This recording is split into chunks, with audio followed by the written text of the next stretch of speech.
Magandang araw po, welcome po sa aking channel, Love9 TV. Patalasasan po, meron po ba kayong mga properties na napapabayaan or non-performing assets? Plan nyo ibenta, pero wala kayong oras sa pagbenta nito. Kung ito'y pagkakatiwala nyo po sa amin, tawag lang po kayo sa aking numero, usap po tayo, gawin ko po ng video for free. Yes, libre po, wala po kayong babayaran. Tutulungan pa namin kayong mabenta ang inyong property. Kami na po bala sa marketing, sa boosting or paid ads, even sa tripping, hindi na po kayo mapapagod sa pag-entertain ng mga buyers. Kami na po bala sa lahat. Tawag lang po kayo. Magandang araw po, welcome po sa aking channel, Love9 TV. Nandito po tayo ngayon sa Nasugbu, Batangas kung saan meron po tayong bagong video presentation. Isang residential farm property na may lot area na 9,700 square meters. Along Barangay Road at ito'y nakabakod na. May access na rin po dito ng tubig, kuryente at internet provider. May ilang fruit-bearing trees din po dito sa loob gaya ng nyog, mangga, makopa at kung ano-ano pa. Napakatahimik po ng lugar, sariwang hangin at sa klima naman po, banayad lang. Hindi naman siya ganun kainit at hindi naman ganun kalamig. Ito pong property ay napakalawak ng area, halos 1 hektarya. Kaya kung meron man po kayong makikitang structure o lumang bahay, yan po'y for free. Hindi na po sinama yan ni owner sa kanyang computation sa pagbibenta nitong property. Develop na rin po ang daan, meron pong concrete road hanggang sa dulo ng property kung saan dun po naka lokasyon ang bahay na tinutukoy ko. Kaya po sinasabi ko sa inyo na for free po ang bahay. Gawa ng hindi na po may iwasan ang mga komento na kesyo luma na ang bahay, ba't ganyan ang halaga ng buong property.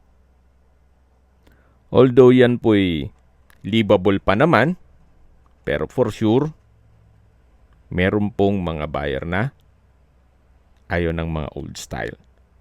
Kumbaga, wala na talagang value. Gaya ng sabi ko sa inyo kanina, ang computation po ng pagbibenta nitong property ay lupa lang po o lot only. Kung magkano yung fair market value ng lupa dito sa area ng Nasugbu, yun din po ang basihan. Sa dulong parte po ng video, pag-usapan natin ang presyo nito, pati distance, location at travel time. May mga structures din po dito na kung saan pwede nyo pang magamit. Basta kung baga, as is where is, what you see is what you get. So mga nag-skip po ng video, summarize ko lang po, ito pong property ay nasa Nasugbu, Batangas, along Barangay Road at may lot area na 9,700 square meters. Ito po'y titulado, buhay po ang may-ari, kaya wala po kayo maging problema sa documentation o sa transfer ng title. At meron po itong lumang bahay at meron din pong ulbo ng baboy na kung saan for free na po yan. Si owner is selling this property as lot only. So hanggang dyan po ang property at pag-usapan natin ang distance, location at travel time. Mula po sa Provincial Highway o Tagaytay-Nasugbu Highway, ang distance is 4.1 kilometers at ang travel time is 7 minutes. Mula naman po sa bayan mismo ng Nasugbu kung saan kumpleto na po doon gaya ng public market, groceries, convenience store, remittance center, banks, schools, church at hospital, even beach resorts. Ang distance is 10.2 kilometers at ang travel time is 18 minutes. Yan po yung lagi kong binabanggit sa aking video na dapat nyo i-consider sa paghanap ng property yung meron pong malapit na hospital. Hindi ko naman po sinasabing sakitin kayo. Yan naman po for emergency purpose lang naman.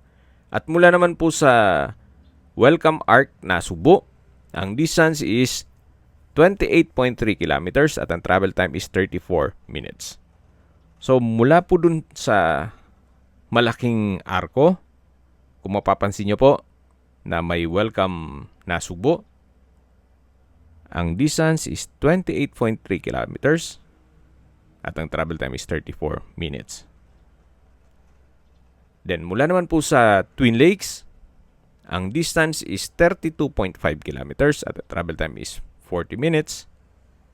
At mula naman po sa Tagaytay Rotonda, ang distance is 41.4 kilometers at ang travel time is 1 hour and 10 minutes.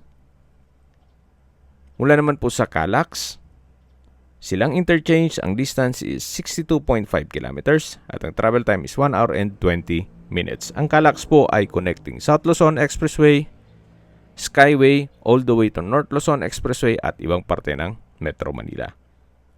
Mula naman po sa Manila o sa airport, ang distance is 108.9 kilometers at ang travel time is 2 hours and 23 minutes. Okay, sa presyo na po tayo. Binebenta po ito ni owner sa halagang 25 million pesos. Tama po narinig nyo. Malaki po ang lote. Kaya po nang sabi ko sa inyo, i-disregard nyo yung old structure. Itong lot area o kung gaano kalaki ang lupa ang basehan ng presyo. Pero para sa akin, sa halos 1 hektarya na lupa na nakabakod na at along Barangay Road, titulado, meron na ring lumang bahay, pwede na rin po. Pag-isipan nyo po itong property na to. Medyo good deal na rin po. Kung may mga katanungan po kayo, tawag lang po kayo sa aking numero. At sa mga kababayan naman natin na sa ibang bansa, meron po akong WhatsApp, Viber at Telegram. Same number lang po, 0917-316-3399. Sa mga nagtatanong naman po ng aming Facebook, meron po aming Facebook page na Nov9TV at Facebook Real Video. Meron din pong TikTok at Instagram. May ibang YouTube channel po kami, the Nov9TV channel, Nov9TV Listings, Nov9TV On The Spot, Nov9TV Updates, at Nov9TV House Rental. Sana po naibigyan nyo ang video presentation. Paki-like and subscribe na lang po sa aking channel para ma-update din po kayo sa aking future listings. Kung sakali po hanap nyo yung mas malaking sukat ng lupa, meron din po kami ibang listings na pwede nyong pagpilian. Huwag po kayong mag-atubiling tumawag sa amin. Then, let us know your budget para malaman namin kung anong property pwede naming ilong sa inyo. Sa lahat pong viewers, subscriber at nagtiwala po sa amin, salamat po sa suporta. Ingat po kayo lagi at yung pamilya. Maraming salamat po.